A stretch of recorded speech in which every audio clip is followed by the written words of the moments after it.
in our sermon series and our discipleship series this year, Encounter 26. We're in week 23, and this week we start Leviticus. Leviticus chapters 1 through 5, and we spent all of last year. If you weren't with us last year, we spent all of last year going through the New Testament. And we took a year to ask the Lord, through His Word, to reveal again the gospel, the truth of Jesus. And in that moment, what our prayer was is that the gospel would wow you. So many times we've heard the story that Jesus died and He bled for our sins. And then He rose so that we can live. And we've heard the gospel, but listen to me. Somewhere along the way we became callous. Somewhere along the way the gospel stopped wowing us. And so we just spent a year in the gospel and asked the Lord, would you again remind our hearts what you have done in the gospel? And so we felt led to take the gospel and overlay it in the Pentateuch, which is the first 5 books of the Bible, to reveal that the plan has always been the gospel. From the beginning, this is one story from cover to cover. And in the first 5 books, you would see the gospel.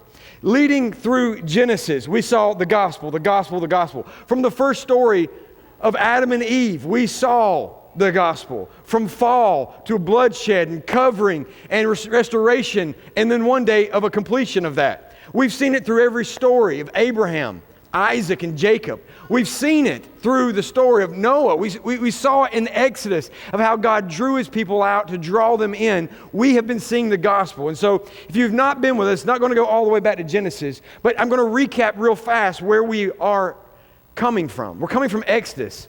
And in the beginning of Exodus, we see God's people in bondage. And that's where the gospel begins. Bound and can't save yourself, right? That's the gospel. It's where Exodus begins. And we see that they're building bricks for Pharaoh. By the end of the book, when the gospel enters the story, when God enters their story, it ends of Exodus of a people building a dwelling place for His presence. Starts that they're building with bricks a place for Pharaoh. It ends with them building a place for God's presence. And you'll see they never stop building now here in Leviticus. They've never stopped working. The difference is who they're working for and who they're building for. God is the only master that will never enslave you. He's called you to a work though, but not to enslave you. He's called you to walk some things out, to obey and to serve. But He's the only master that doesn't enslave us. He's the master that calls us to freedom. See, Pharaoh used them. God invited them. Pharaoh demanded them. God invited and dwelt. Pharaoh took life. God gave life. And we see in the journey of Exodus that we watch God do the impossible, right? If you're coming out of Exodus into Leviticus, you'll see, and there's a shift change, and it's easy for some people to read Exodus, right? Because what did we see there? We see God broke the chains of slavery of His people in Egypt. He crushed Pharaoh. He parted the Red Sea. He fed His children in the wilderness.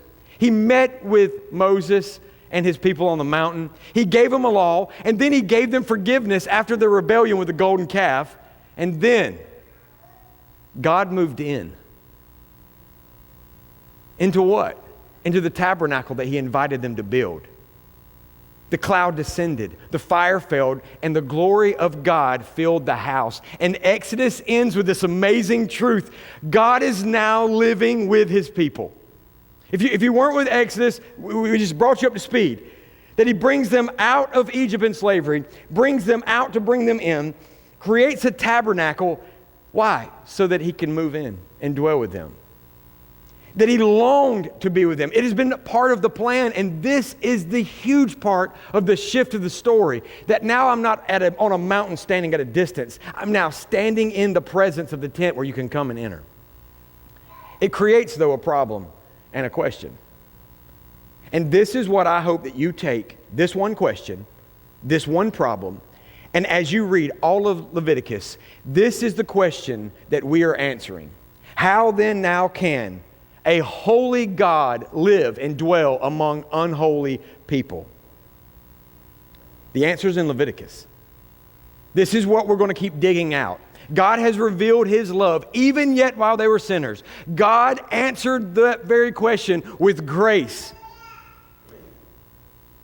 But here's the question that now we ended Exodus with. But will God want them? God clearly wants them. God heard their cry. God rescued them. He fed them, forgave them, and he moved into their camp. And the question becomes, will they now want God? He wants them. He waited to be wanted. That was last week. And then he moved in. God's come near. Will they draw near? I'm just going to go ahead and let you know. This question is what we're going to end with. I'm going to begin with the ending in mind. This is how we end Leviticus today. Will you draw near? To the invitation that a holy God wants to dwell with unholy people.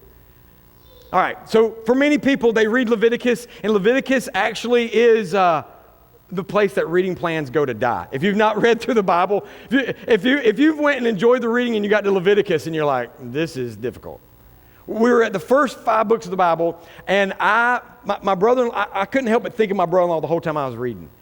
I kept writing a title, and every time I'd write the title, the blood, the guts, and the glory. The blood, the guts, and the glory. And I've hung out with him for years, and his favorite country song is the Garth Brooks. It's the gold and the blood and the guts. And like the whole song, I'm like, sounds like a good country song. The blood, the guts, and the glory. And if we're not careful, we get to this reading plan, and it becomes this repetition truth that it's just like, yeah. The blood, the guts, and the glory. Chapter 2, the blood, the guts, and the glory. I see it.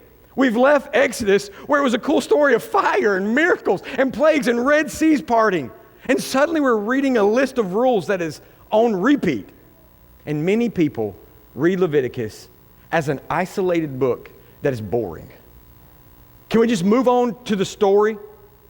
It's where am I in the story? Where is this hard truth? But this is not about trying to find where you are in the story. As you read Leviticus, you know why it bores people? Do you know why it's the place where reading plans go to die? Because it stops making it about you and you can find yourself in it. The whole story's about Jesus.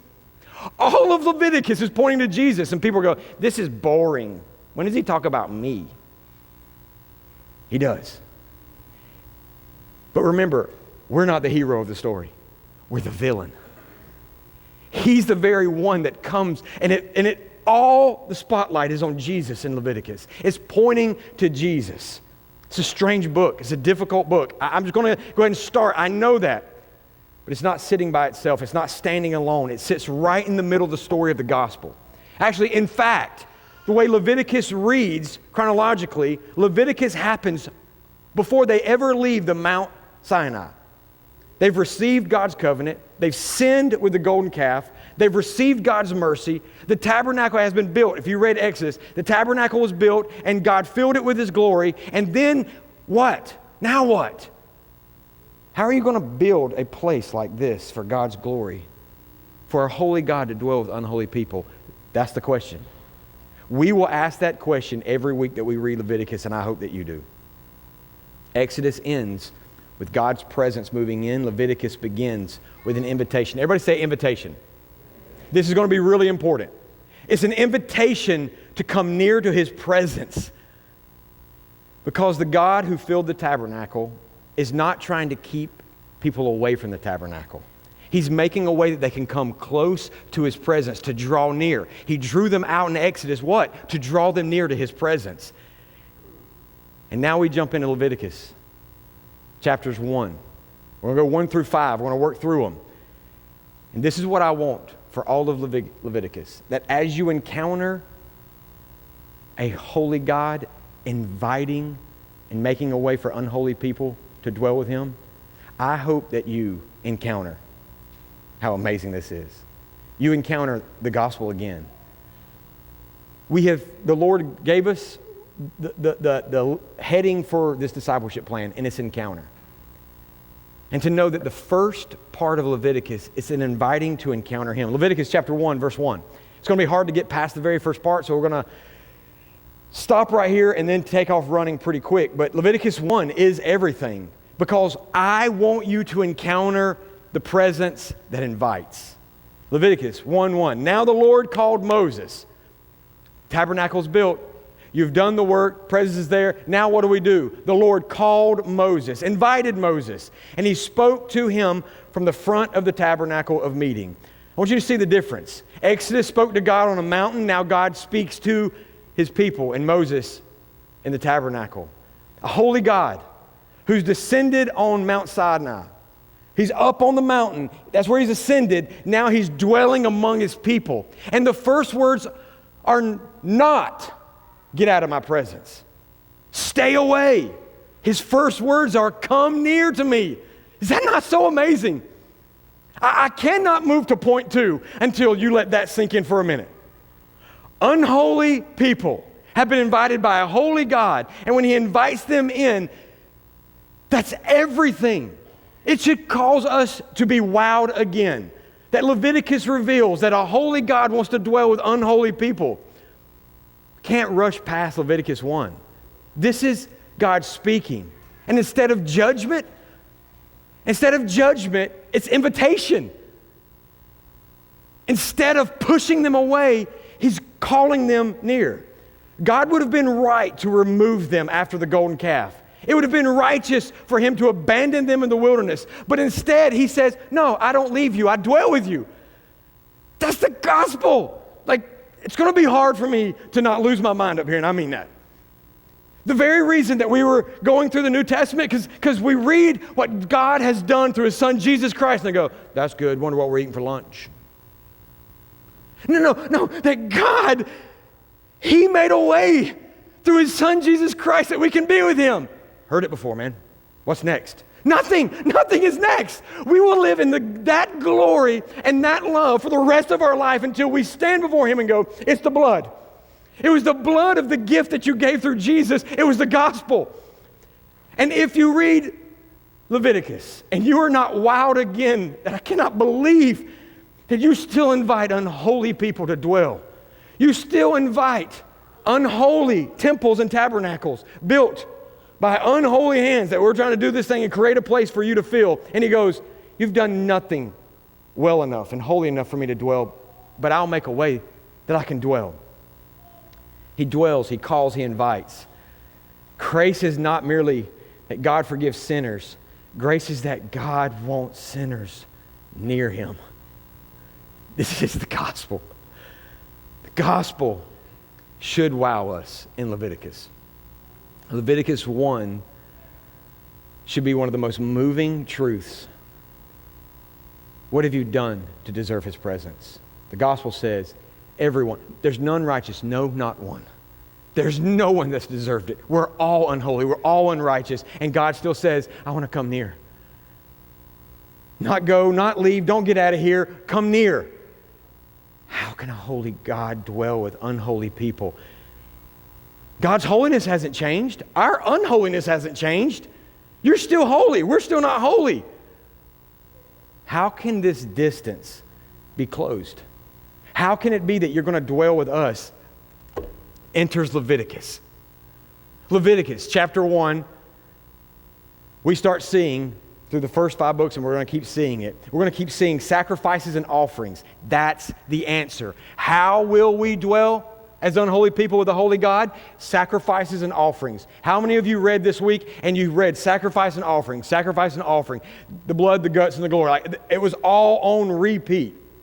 The sacrifice and the offerings are not barriers keeping them from God. The sacrifices and the offerings are bridges bringing them to God. It is the way. It's what bridges unholiness to holiness. The sacrifice and the offerings were the way of God saying, come near. I will provide a way for you to come near. In Leviticus, sacrifice and offerings. By the way, seems like reading because it's on repeat. I've tried to make it that way as I wrote this message. Sacrifice and offerings. They are related, but they're not exactly the same thing. It's kind of like an Alabama thing or something. I don't know. Like, look at me. Sacrifices and offerings are related, but they're not the same thing. And I want to take a minute, and I'm not going to go too far from my notes because this can get confusing. They are two separate things that bridge together the one thing. A sacrifice focuses on being surrendered. An offering focuses on what we've surrendered to bring to God. A sacrifice costs you something. An offering is an act of presenting this cost to God. In other words, sacrifice is the gift, offering is the giving of the gift. I hope you can track with me, because this is everything in Leviticus. Because God's not merely saying, you know what I love? Dead things. I'm that kind of God. Keep bringing me more dead things. I'm that guy. No. This is His way of going, I'll give you sacrifice and offerings, and that will be the bridge that will allow unholy people to dwell with a holy God. God was interested not in dead things. I'm interested in your heart. And for me and you to connect this together, it's going to say that anybody could kill an animal, right? But not anybody can be a worshiper in His presence. He separates through offering and sacrifice that one truth. Anybody could bring an offering. God is wanting a heart that's willing to be offered. The sacrifice was the means and the presence was the goal. The animals and the altar and the bloods and the guts and the glory, that's never the point. The point was that a sinner who had been far from God is now drawing near to God because of the sacrifice made and the offering given. And I want you to get this, right? That the one question, how can a holy God dwell with an unholy person? All of Leviticus is going to answer that. But I also want you to get the point of this. The presence was the greater thing that was beyond the destination of the altar or anything. It has always been the presence. Don't get hung up in the offerings and the sacrifice and make them the main thing, because that's not the main thing. The main thing is what? His presence. The main thing is His presence. And I know that you go, well, He could have said that a little different because it was a lot of blood and guts and glory and sacrifice and offering. Yes, that's why. Don't get hung up on all those. That's not the main thing. That gets you to the main thing, which is what? His presence. When many people read Leviticus, those things are the barriers, when really we should see them as the bridges. Rules, blood, restrictions, requirements. People see that, they get hung up in that. But back in the day, we don't live in that way. We don't bring sacrifices. They knew what it meant to sacrifice. I want to talk about this more in the next couple weeks. But they would have known this means mercy. They knew what covenant was. They knew what this was meaning. And they knew when God asked for an offering and a sacrifice. Our world, we don't live it. They've already lived it, and they knew. They have a structure for this. They would have known this means mercy. This means that God's making a way, not pushing us away. Every animal that God asked for, it was a way that God's declaring, I want to fellowship with you in my presence. The invitation came first. I asked you to say it, but I want to say it again. Say invitation. That should wow us that He's inviting us. And the way it starts with Moses, I invite you to come here. And I'm going to show you how the rest of the people can come near. The invitation comes first. The invitation is God's call to come near. The sacrifice was the way the invitation was accepted. I'm a visual learner, and I've thrown out more illustrations this week than what I'm now holding on to. Because every one of them I was shooting holes in my own illustrations. These are not perfect, but I'm a visual learner. Anybody else a visual learner? I need help in this. And so I just did a wedding yesterday, right? It was a big, beautiful wedding. I did it in Augusta, Georgia. It was set up in such a way. And in this wedding, I could not help, the whole time I was at the wedding, I could not help but think of you and Leviticus. I'm at a wedding thinking of you and thinking of Leviticus. And this is an analogy you can think of. Imagine receiving an invitation for a wedding. And the reason why I went this way is because this place was packed. There was people standing in the back. There was people that didn't make it in, and they're like this right here trying to it was packed. They were given an invitation, and no one missed the invitation. Imagine the invitation to a wedding. The invitation is the thing that comes first before the ceremony. Right? This may sound simple, but think about it. You have received an invitation before what? Before the ceremony. Nobody sends a wedding invitation to people that don't want to come. They don't. I am intentionally inviting you. Why? Because I want to be with you and near you. I want to celebrate something with you. You've been invited. Why? How do I know? The invitation of a wedding. But even still that you've been invited, you still have to come the way that the host prepared. There was going to be so many people. There was going to be so many. You did not get to pull in. I got the invitation. I'm going to park here. No. We have it all set up. They had 10 people on parking staff in Augusta heat yesterday. It was hot. And they were literally parking them. You know why? Because we don't know how. You don't know how. We know how. We've been working on it. How we'll get all these cars parked in this one place. You don't get to pull up and park wherever you want. You want to be a part of this? I've got the invitation. I'll park where I want. That doesn't give you the right to do what you want. The invitation is, now follow what the ceremony order is. They have to now park where they want. By the way, you don't get to walk through the kitchen. You don't get to walk through the kitchen to go into this place. There's now a way how you even walk in. You don't ignore how you are being seated. You're being ushered and seated for a purpose. By the way, you don't get to dress however you want. You know why? Because the invitation tells you how to dress. You don't just come to this wedding and go, well, it's not a really big deal. No, it was a big deal because you were invited to a special place for a special time. You come the way the host has provided. You have to walk in the way that you were invited through the invitation. But attached to the invitation is this registry. It's the sacrifice. The registry, the sacrifice, is not the invitation. The offering that is given is something that's going to be beautiful. The sacrifice that is given is going to be beautiful. But I want you to know the invitation is everything. And as you come in with the invitation, you go, but I'm not coming empty-handed. I'm coming, and you know what I'm going to look at? The registry. Why? Because he goes, there's a list of things you can bring to me. If you're not tracking with Leviticus, we'll come back around in a minute. There's a list of things that you can bring to me. This is what pleases me. This is what I want. And in this thing, you now see the two separations of two things. The registry is the sacrifice that tells you how to respond to the invitation. The invitation says, come. The registry says, this is how I'll come with what gifts. That is the sacrifice. The sacrifice is where God's way of saying, here's my answer. You want to know how unholy people can dwell with a holy God? I have a way. I'll invite you into my presence. There's a registry of what you can bring. And you come dressed prepared, what? To meet me in my presence at a ceremony that I have with you. Why? Because bring the sacrifice. Coming to you is this responding to an invitation. I can't believe you want to be with me. I'll do whatever it takes to be a part of it.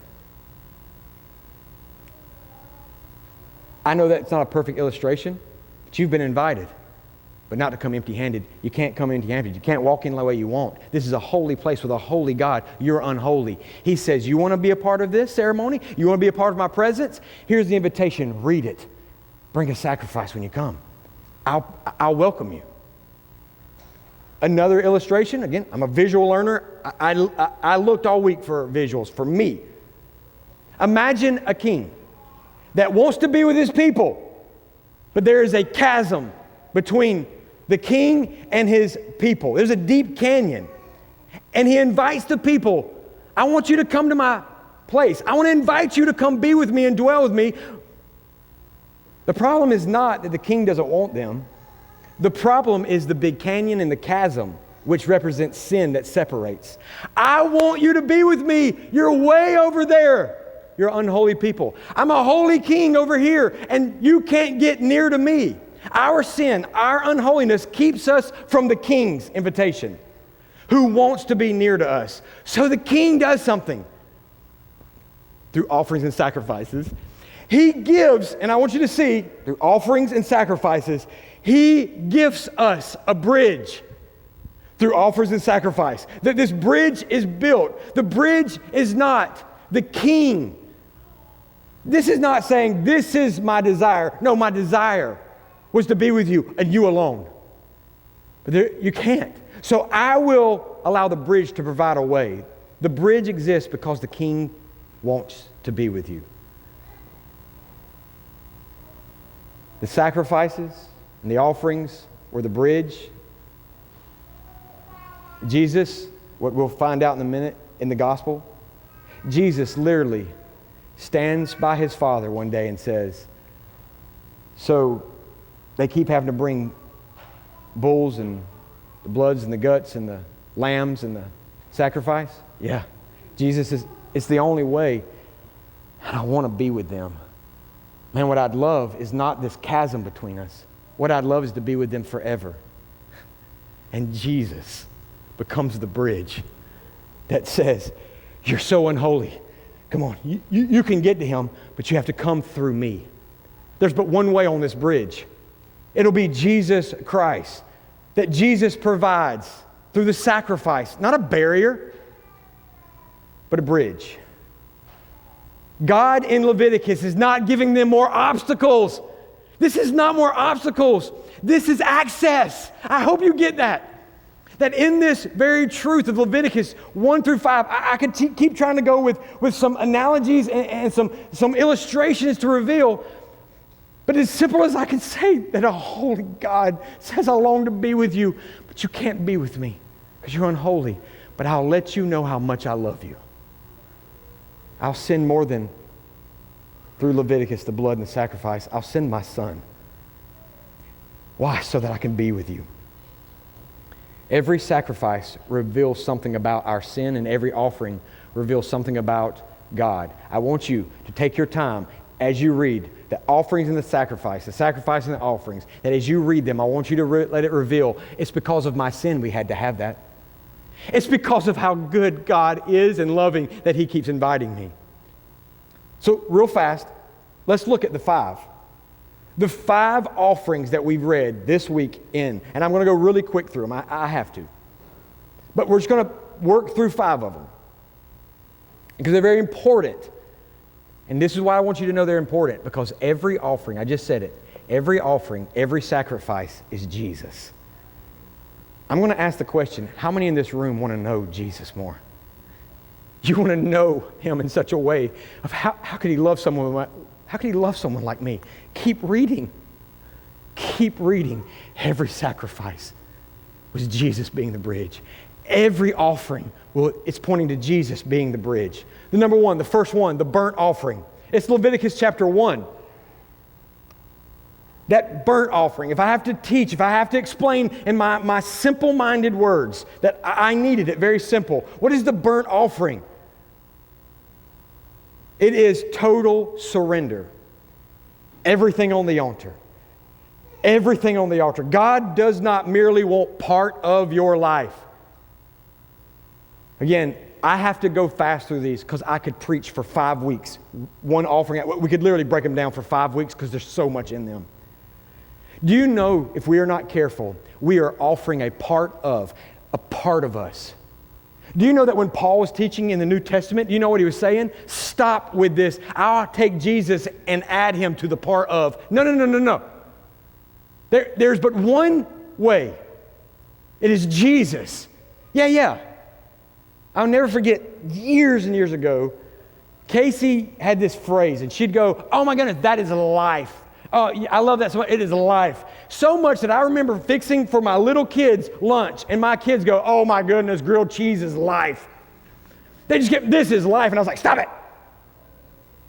And I taught in such the clearest way the scripture. It says, and when Jesus is your life. I went straight into preacher mode. Grilled cheese is not life. I love grilled cheese. When's the last time you said that about Jesus? And to the point that my kids would be, that is, Jesus is life. And I was like, yep, I'm going to say it every time. My daughter's about to be 18. My son turns 15 this month. And you know what? And they go, I love Jesus and grilled cheese. The burnt offering was, hey guys, let's stop just giving partial of our life. When he asked for us to crawl up on the altar and go, give me your life, how many in this room are still struggling with this? How many go, I'll give you this part of my life? When what he was teaching with the burnt offering was, I don't want merely a little bit, I want it all. The burnt offering is our way of responding to the invitation. When God invites us, he invites us for all of us, not some of us. I think I'm pretty good with finances. I'll take care of this. Are you now? I think I got this covered. We somehow give partial part of our life. And when the burnt offering was this unique way to reveal this animal that you're bringing, consume the whole thing. Why? Because I'm going to consume all of you. I want to consume every part of your life. I want it to just, literally, nothing is left of this sacrifice. I've consumed you. This burnt offering is an invitation that Jesus, that God goes, I want you to bring something to me, and I want you to get something out of this. I invite you, but I'll invite all of you. Not partial, not some. I want all of you. Nothing was kept for the worshiper in this one. Nothing was taken home. It all belongs to God. And that's the difference from some offerings that we're going to read about. Like portions would be taken and eaten, and some things would be given and shared as a meal. All those things make sense when we study them out. But this one was, no one shares any of this. I don't want to share anything with you. That God was revealing, I'm inviting you, and I'm a jealous God. I'm inviting you into my presence, and I don't want you to come into my presence, but anything but all of you. I'm a jealous God. And if anybody in this room's ever truly walked in jealousy, you'll know, what do you want? I don't want you to love that and this. I want you to love all of me. And God is saying, I'm not holding anything back. Why are you? My life, through my Son, will be given. All of His life will be given. Why are you not giving me all of your life? Everything from you. All surrender. It's why Paul teaches in Romans chapter 12, present your bodies, not part of our bodies, not some things in our body, present your bodies. That is a visual of you walking up to an altar and laying on it and go, you can have all of me. That he continues to teach all through the Word of God in so many ways. That listen, when we lay ourselves on the altar, He's dissecting and cutting us open, revealing hearts and minds. I want to know all of you. I want all of it. And by the way, Paul wasn't talking about an animal. He was talking about you. He's saying that the whole animal will be consumed by the fire. The entire animal's placed on the altar. Nothing's kept back. God is saying, all of you belongs to me. And what we're saying is, God, all of me wants all of you. Jesus is the burnt offering. I'm going to take every one of these real fast and let you see it's been Jesus. Every offering, every sacrifice is Jesus. And Jesus literally sees the chasm and He goes, they can't get to you. It's only partial. They can't get to you. And God goes, there's but one sacrifice that will be accepted. There's but one way that they can come across, and I will accept unholy people in my holy presence. And Jesus said that God so loved the world. If the gospel does not wow you, you'll find yourself still giving part of you. But when you grasp the love of God and the gospel, that when God so loved the world that He gave His Son to be the bridge, to give you access, and He gave all of His life. He gave all of His life. Jesus becomes the burnt offering. Second one is the grain offering. It's Leviticus chapter 2. It's a thanksgiving and it's a worship offering. If you could see it that way. That the first one's very consuming, and this one's very much a worship and thanksgiving. That God giving creates something in us. When you truly grasp the gospel, it is so hard for you. When you see Him and you know Him and you love Him, it's hard not to serve Him in worship and offering your life. It's a thanksgiving. God gave His first and His best, which is His Son. And it's our way of saying, thank you. Thank you for taking care of us. The grain offering was not just some random food in the cupboard that we go, we got to go, what about this? We'll take this and that. It was usual and usually in a place where they set it apart and they baked this thing out of, the finest of things, of oils, of grains. Frankincense that creates an aroma, an incense that I'm going to bring together. I'm working on an offering to bring to you. I know what you've done. Man, when I come into your presence, man, I can't hold anything back. You gave it all. I just pictured in my mind that as you're building this thing, that somebody's like, don't use the olive oil, that was expensive oil, use the vegetable oil. No. I want the best. I don't know if y'all do the essential oils or whatever. When I find myself trying to, do something in the house and I do it, Brooke doesn't let me do the essential oils hardly, because every time I do it, she's like, there's a lot of peppermint, it's really expensive. Like, in this moment, what does money matter? When you're coming into a God who's given it all and done such a thing in such a way, what does I worry what people will think about me matter with worship? There is this place that what happens is they present an offering in such a way. Why? Because, look at me, everything we own came from God. Everything. What do you have that didn't come from God? My question would be now, what are you now withholding that's His? If He asks for you to present something, and if you keep going to money, you're wrong. He doesn't want your money, He wants your soul. What are you presenting in the lungs from the breath that you have? Do you just sit when there's a moment to worship Him? He gave you the breath in your lungs. Why would you not take that and worship Him? If you make it about just the money, it's in every area of our life that what this grain offering represents is this is all yours. A farmer could plant a seed. A farmer can plow the field. A farmer can work hard, but he can't make it rain. He can't make the sun shine. He can't make the seed come alive. This bread that I bring, you gave me the grain. This bread that I bring, the yeast, it's all from you. Everything I give you is you. It's a thank you gift offering. This isn't about our sin. This is about our gratitude. This is Jesus. Because Jesus is our grain offering. Jesus said, I'll become the bread of life. And there are things that man does not live off just bread alone, but off of every word that proceeds out of the mouth of the Father. The third one is the peace offering. I know I got to hurry. Leviticus chapter 3.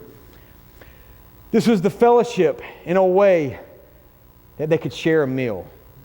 Man, this one's so deep. Again, I could do probably 2 weeks just on this one. Not merely that God is allowing us to come to an altar, and in the altar we're finding ourselves in forgiveness. We're finding friendship. You're talking about how the gospel wows us? This is a friendship, not just forgiveness. God's saying, I want to be near you. Not that there's this begrudging submission that I brought. He's like, yeah, I'm glad you're here. I almost got you. You better be glad you brought that. No. I made a way, not so you just be forgiven, but so that we could have friendship with the Father. Every culture from all times knew this truth. It's the same thing we do. Intimacy is often around a meal. By the way, who do you invite to eat meals with? People that you want to be around. You invite them through an invitation. I want to be with you. I want to eat with you. Why? Because friendship dwells there. We invite family, friends. This peace offering is God saying, I love you and I want fellowship with you. I love you and I want to stick closer than a friend. Jesus is the peace offering because Jesus made peace between us and God. Number 4, it's Leviticus 4, it's the sin offering. By the way, sin is serious. Through all the things that God did, through His Son died. We can't push this off. His death is serious. Why? Because sin is serious. Sin breaks fellowship. Something must deal with this sin and this guilt of sin. Sin hurts our relationship with God. From the very first sin, they had friendship and relationship and presence. And then sin entered, and what happened? Separation. Through every temptation that's in your life, I don't want you to think of the word temptation. In its place, I want you to put separation. Because that's what every temptation through sin is meant for. Separation. And this sin offering is revealing how my sin has broke intimacy with you. How my sin has come against you. My unholiness has come against a holy God. The worshiper brings this saying, God, I am sorry for my sin. We started with this this worship of who you are and what you've done and how you've invited me to be your friend. But then there's this one of the sin offering that we represent. I know that I'm the one that created the chasm, not you. What is that? That's called confession. It's the rhythm of the gospel. This is us owning, I'm the broken, unholy one. You are the holy one. And Jesus, we sang about it. Emmanuel dwelling with us, becoming us, because Jesus is our sin offering because he took our punishment. The fifth one is the guilt offering, restoration. This is, I want to make it right. If you know what restoration is I want to make things right. The sin offering dealt with sin against God, but the guilt offering dealt with the damages done to others. Analogies, visual learner, I needed a lot of these. What do you mean? What's the difference? All right, you drive your buddy's truck, you wreck your buddy's truck. Do you stay in the sin offering going, I admit, it was me, I confess? Have a good one. Is that all we do? Do we just confess and leave it at that? Is that it? We just confess our sins? No, that was sin offering, which is followed by what? It's followed now with guilt offering. No, I wrecked your truck. Let me restore. On my part, let me bring back this truth. And it's important that we'd say that this teaching of restoration is that which one of us have made things right? Listen, I've said this for a long time, and I mean this. When people go, my bad, I confess, my fault, give me a second chance. What does that mean? How many of us have messed up the second chance? Right? Give me the third chance. Fourth, I've messed them all up. Every chance I've ever been given, I've messed it up. This is not me going, I'll fix it, I'll make it right. No, this is going, I want to make it right.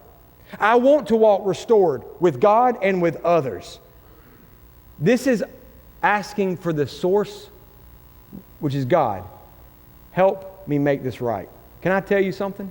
There are a lot of married couples, and what they do is they confess a sin offering, but they do not bring. By the way, that's Jesus, and then they don't bring this guilt offering, which is, now let me do my part. Through the grace of God and the mercy of God, now let me walk out the source of what God is doing in and through, because Jesus is the guilt offering, because he restores the sin that was broken. Every offering, if you didn't get it, if you didn't see it, I'm going to make it very, very simple. Every offering that was an invitation, come near to God, each one said, all five are right here. God said, can I have all of you? And you say, you can have all of me. One said, thank you. One said, I won't fellowship with you. One said, I'm sorry. One said, please help me make this right. Please help me walk this out right. Every sacrifice is preaching the sermon of Jesus. Every drop of blood points to Jesus. Every altar is shouting Jesus. Someone greater is coming through every sacrifice. Someone greater is coming with every offering. Jesus will be the one that does the true surrendering. It'll be Jesus that we thank one day with his offering. Jesus brings the peace, forgiveness, and restoration. All five of those are Jesus. And all five of those that we read, if you're not careful, the blood, the guts, and yep, we get the glory, stop. If you did not read it and walk away and go, oh, you were just revealing the goodness of Jesus. If you didn't read it and go, thank you, God, that you gave us away, we're going to miss it. Everything at the altar, and the sacrifice and the offering, it points to the gospel, it points to Jesus. And it's this part that Luke can come around. I'm going to close right here. Leviticus is not creating a system, but it's creating a journey. I have never heard those words before until in my heart this week. I'm going to say it again. There could not have been a better week in my life. There could have never been the moment in the sovereignty of God that I had to deal with some stuff in this week that are part of denominations and part of people who are broken. That it aligned my life with the truth of Leviticus, and God said, may I speak to you in the quiet of Leviticus? I did not create systems.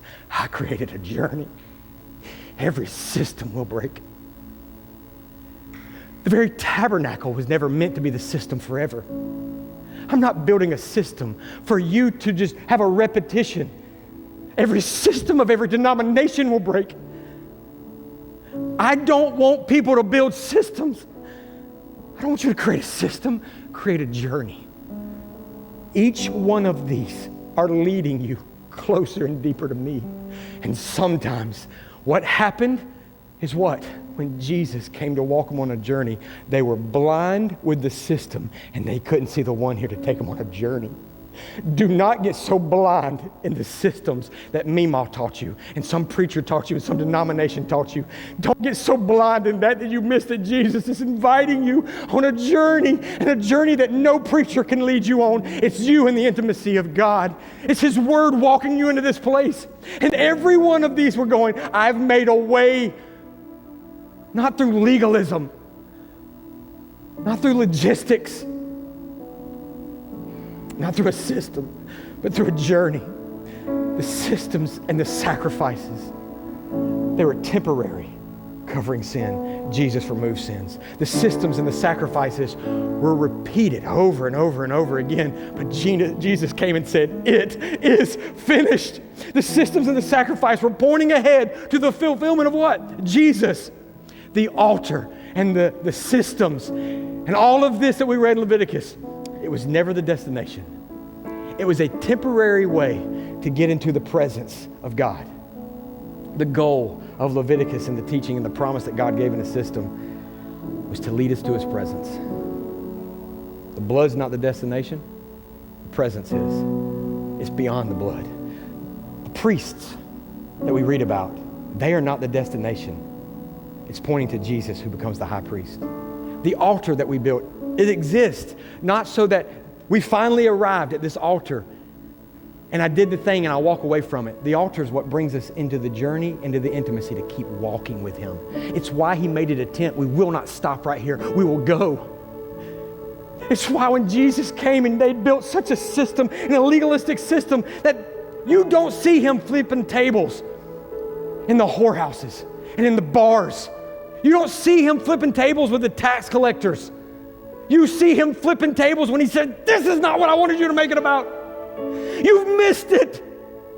It was never to celebrate all of these systems and rituals. It was about a journey to come with me. And it is the very reason when He called His disciples, He pushed back against the system. He pushed back against legalism and all the rules. And He said, listen to me. Those things were just pointing to the greater, which is me. Thank you that you've made church a big deal in your life. Thank you that you've made His Word a big deal, because this Word is pointing to the journey. This is the light to our path on the journey. Thank you that you've done that, but listen to me. If we're not careful, we can keep reading about the one and talking about the one without talking to the one. The journey has come into the invitation of knowing me, walking with me. This is how we end. And I'm going to ask just for 5 minutes that you hear these and you just press into His presence. How will you respond to Leviticus? Leviticus begins with a God who is not hiding, a God who is not distant, a God who is not pushing away. He is not distant from you, and He has not pushed you away. At your worst, He didn't run from you. He moved to you. That this God today, not Leviticus thousands of years ago, today, Leviticus 1:1 invites with an invitation, come, but not with the blood of the bulls and the goats. Come through Jesus Christ.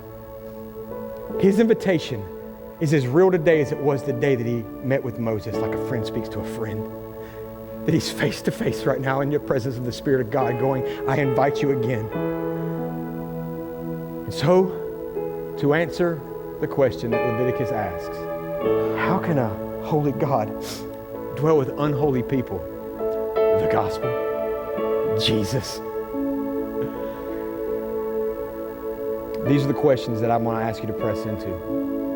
When you realize that the answer is Jesus, many people will receive Jesus unto forgiveness, but not into intimacy.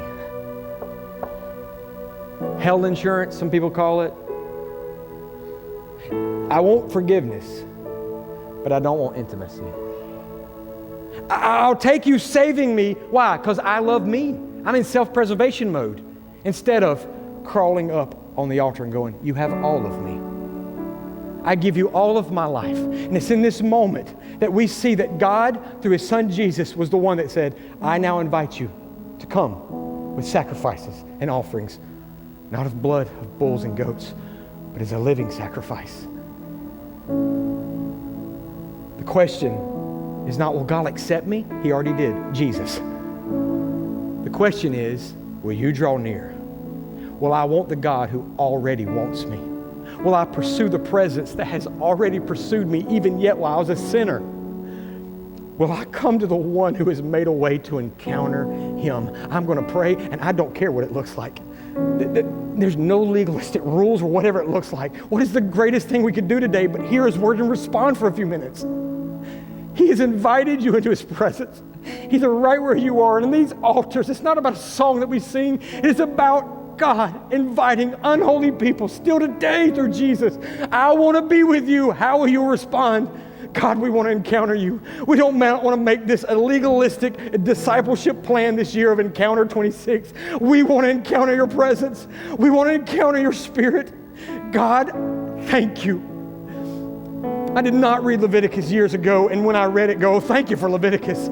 But now I understand Leviticus was the gift that was given, that you were pointing to Jesus. And for the rest of my life, I will say thank you. Thank you. You've already revealed how much you wanted us by sending your son. You've already pursued us. Not when we pursued you.